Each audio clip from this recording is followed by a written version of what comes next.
લેવો પડે, શ્વાસને રોકવો પડે, શ્વાસને રોક્યા પછી પાછો મંત્ર બોલીને બારે કાઢવો પડે, એને પ્રાણાયામ કહેવામાં આવે છે.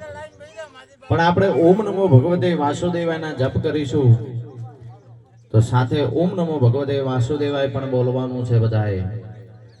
ઓમ નમો ભગવતે વાસુદેવાય. ઓમ નમો ભગવતે વાસુદેવાય. ઓમ નમો ભગવતે વાસુદેવાય. ઓમ નમો ભગવતે વાસુદેવાય. વાસુદેવાય હરે વાસુદેવાય.